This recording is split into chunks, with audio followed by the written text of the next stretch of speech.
All right. My name is Israel George Lawrence, and today we will be talking about the mythology in the movie Black Panther 2. All right, and today is like September 21st of 2024, and as of now, the movie's come out like it's about to be November again, so pretty much damn near 2 years to date. And I still haven't seen anybody kind of talk to a lot of the interesting mythology that I saw in the movie, so I just want to kind of just take the time to point some of those things out and leave that as it be. All right, so first thing we'll get off to, before we talk about Namor, is not actually himself but where he comes from in the movie, because they changed the mythology, they changed his backstory a lot, like how they do in Marvel movies. And they changed the mythology. In one place in particular is pretty interesting, is where he's from. Like originally in the comic books, he's from the island of Atlantis, like the Greek island. Namor's pretty much just like Marvel's equivalent to Aquaman, the Atlantis nigga. He's a mutant. That's the only real difference. And the interesting thing is that they changed him to Talukan. They changed the name of the place and the people to Talukan, which is a name from Aztec mythology, which is one of the Aztec heavens. They have 13 levels of heaven, I believe. Refer to my notes in a second. Yeah, 13 heavens. That's the first layer of heaven, actually. And the way their heavens work is that it's exclusively for people who die of violent deaths and certain types of deaths. And the way their heavens are layered is the type of heaven you go to is basically equivalent to the type of death you had. So in this case, Tolucan is the place of water. So water heaven. It's ruled by two water ass niggas. The god of rain and earthly fertility and water, and his consort, who's also the deity of water, rivers, seas, streams, storms, baptism, fertility, childbirth, etc., etc. Anything to do with water. Water.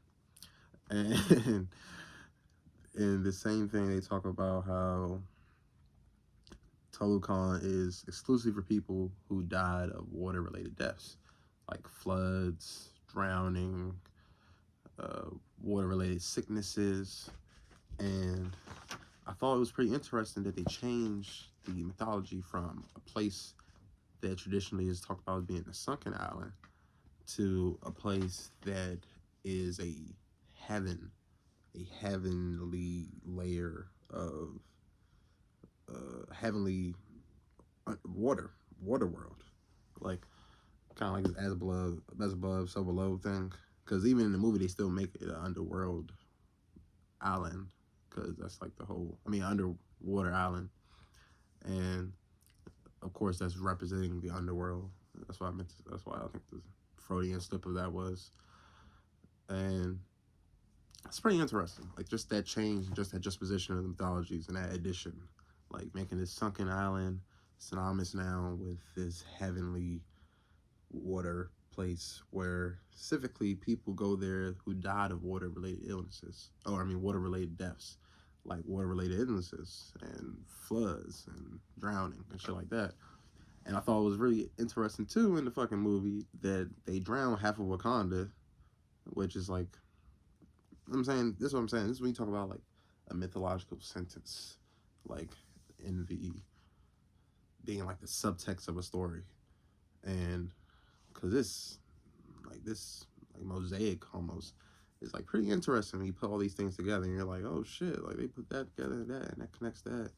Because they drowned half of fucking Wakanda, including the goddamn mom, Angela Bassett. She had an amazing performance, by the way, but that's not the point. Yeah, they drowned her, and specifically, the people that drowned her are being, like, they're being referred to as the Aztec mythology heavenly place where people who get drowned go to. Like, that's definitely there for a reason. And then you're talking about another synonymous thing with Tolucan in the mythology, like the Aztec mythology, is that famously there's a princess that has a near-death experience. like she nearly drowns or something, and she gets the ability to go to Tolucan temporarily as like a form of soul travel, and she gets gifted by the king of Tolucan this cup and his bowl, and he tells her that, hey, anything you put in this cup and this bowl, this shit's gonna heal your people. Like this the one right here, and it's basically symbolizes the like the idea of like medicine and ritual medicine, and or like using ritual to extract medicine from the land. And because you gotta realize that, how the fuck did niggas figure this out, like for real? And if niggas forgot it, how did they pass it on, and how did these things like work? And this is one of the forms that they talk about indigenous cultures using, where it's like this ritual form of practice where they go into these places, their underworlds, the spiritual worlds, the other worlds, and they bring back these things for humanity to use and benefit from. And that's like Prometheus story, and that's like a lot of spirituality and spiritual story. That's Jesus. That's like the whole concept, right? That's everything. And specifically here, the princess Quetzalcoatl, who's the feather mat, uh, she when she brings this act, yeah, when she brings it about, I think it symbolizes a metaphor of ritual medicine from the shamanic vocation. Uh, yeah, and the aspect that this is like a thing they do in Aztec culture. Like this is one of the places to go. They say to this day it remains an important site for soul travel amongst Aztec shamans. Um, which is it's pretty interesting that they put that just in the movie. Just do that. That's pretty much like the main important thing about that place. The main really important thing about one of the changes they do is to Namor. Is Namor is like his whole thing is like they change his order, like, you know, the whole fucking like boy we no love shit. That's what Namor means.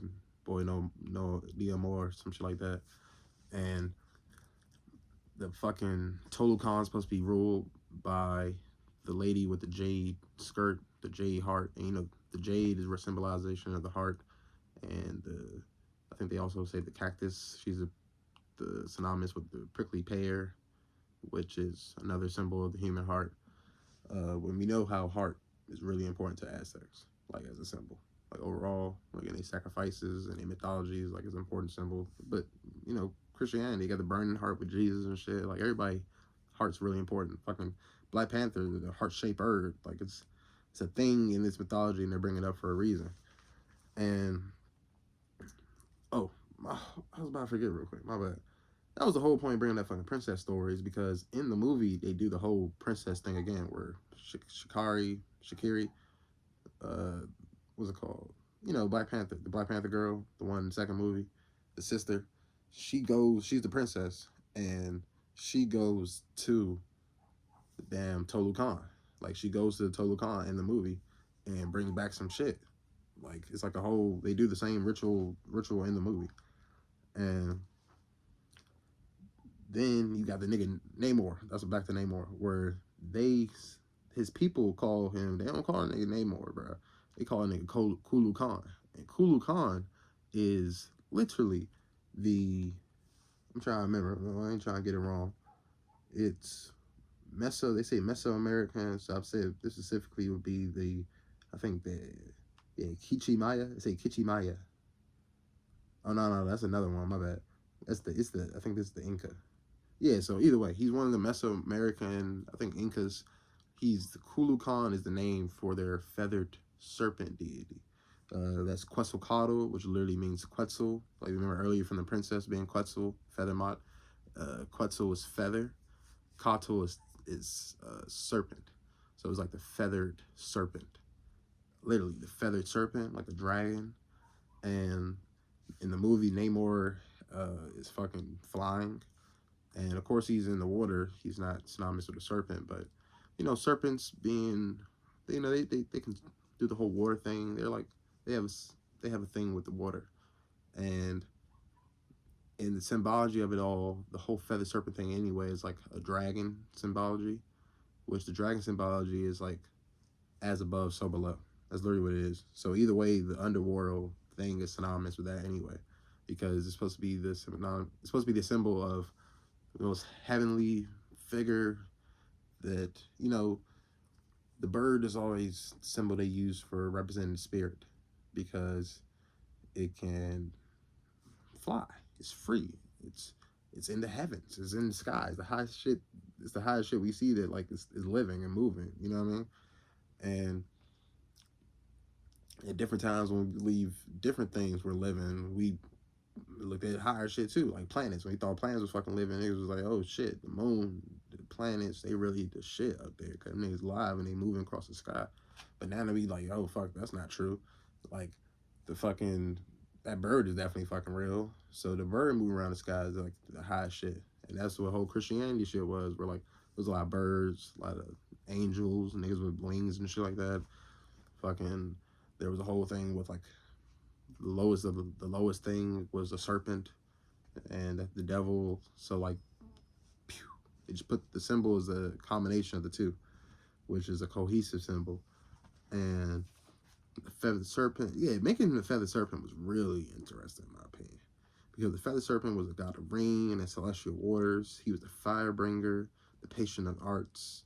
And so I was talking about earlier, the fire bringer, where that story where Quetzalcoatl, the princess, when she goes down to Earth, go down to the Tolucan and bring some shit back from a near-death experience. That's a firebringer energy. That's what shamanic practice was that representing, is like that Lucifer, that light bringer, that Prometheus, that going and bringing the fire back. Like they call him, yeah, the firebringer, the patron of arts, the god of twins, the god of the sun, the giver of maize. And you know what I'm saying? There's another thing real quick to talk about symbology and how to think about these mythologies, is that when they say that somebody is the giver of maize, and we know, just think for a second, we know from what we learned in like fucking kindergarten shit about reading about this Natural Geographic type shit, is that the Mayan people, the Aztec people, Mesoamerican people to this day, motherfuckers love corn. Like corn is like a big thing for them. Maize is a big shit for their ass. Like, so they make a motherfucker the god of maize. What are they making him the god of? Like the most important food to them. So is food really important to your life? You know what I mean? Like, so you gotta think about it. What's the equivalent to you? Like the fucking god of rice, the god of potatoes, the god of like cornflakes. You know what I mean? Like cereal and fucking French fries. Oh yeah, the god of carryout. If this nigga was the god of carryout, bro, the god of noodles. Come on, bro. The god of noodles. This nigga's popping. So that's the same way we want to think about it. The creator of the calendar and telling time, the creator of the universe. I don't think I have the same significance of those. The morning stars, along with his twins, along with his twin, the evening star, Xolotl. Yeah, that's a whole thing too. That's a whole shit. Speaking all the time. That's like a whole, dual nature, duality thing going on with that too.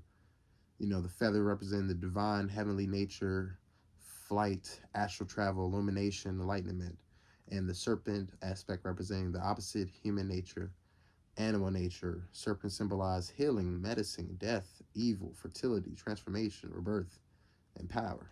And Kundalini energy, and everything. And then when you put the two together, it's the union, it's the dualism, it's the good and evil, life and death, dragons. Like it's a whole thing with that. Divinity of man, raising the spirit. And yeah, I thought that was pretty interesting. Even in Tolucan, he is a demigod, and yeah, it's a whole thing with that. That's a really interesting. And I think this combined, because we're about to wrap this up actually, I think this combined with the existing Black Panther lore and mythology of Black Panther literally being, oh, I was about to forget, Black Panther literally being fucking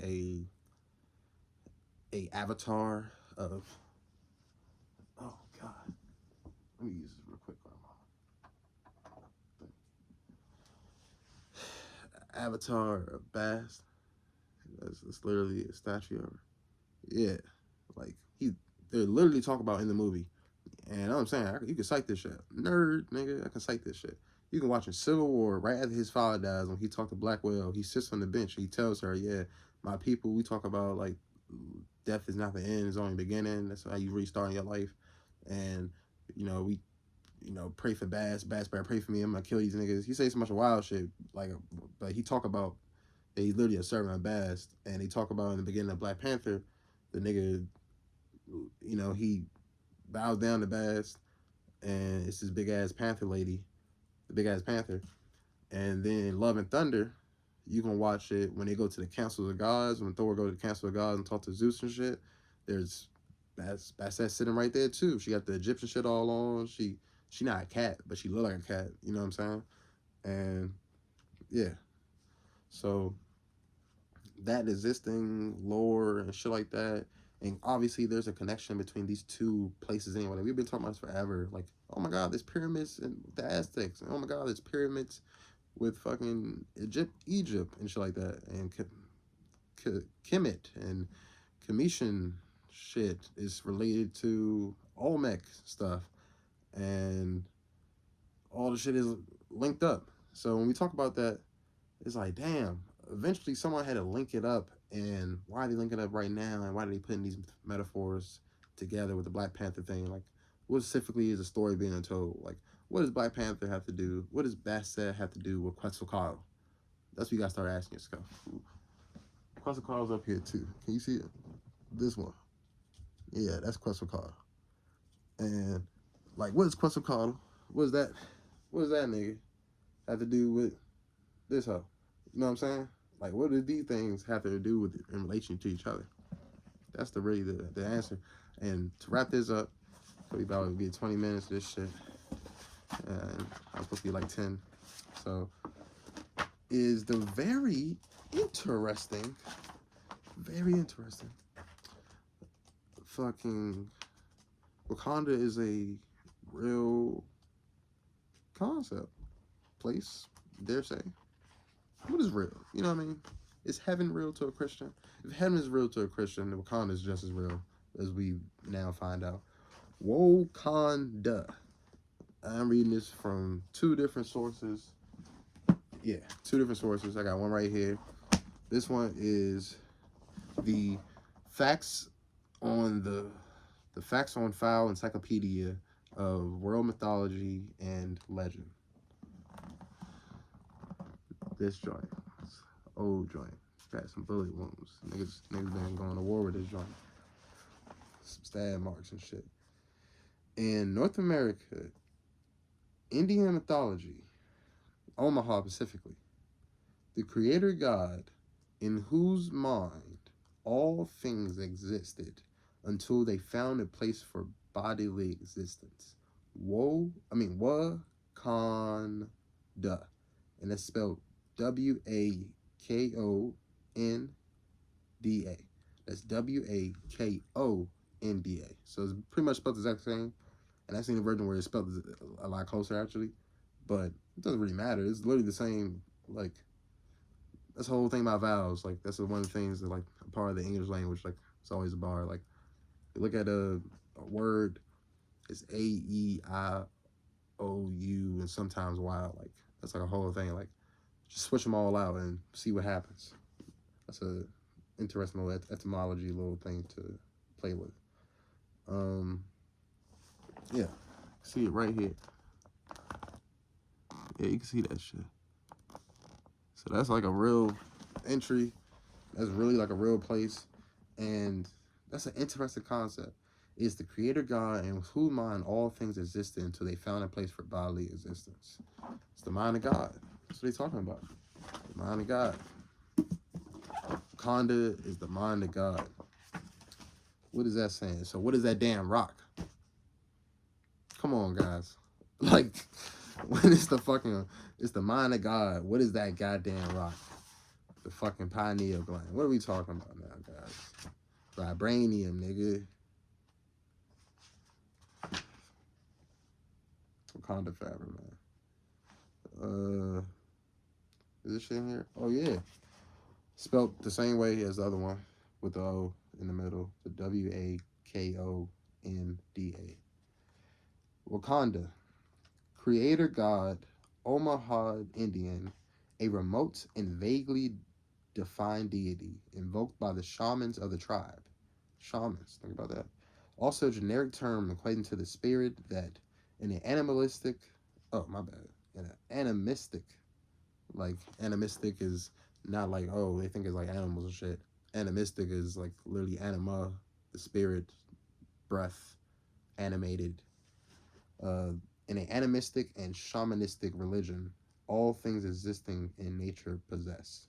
So it's saying that it's a deity invoked by shamans of the tribe, and is also a generic term equating to the spirit that is in all things in nature. Basically, that's what it's saying. And even more interesting. And that'll pretty much wrap it up. All right. Oh, and give you that book. This is Encyclopedia of Gods, over 2,500 deities of the world, and it's by Michael Jordan. That's hilarious, right? That's a perfect way to end it.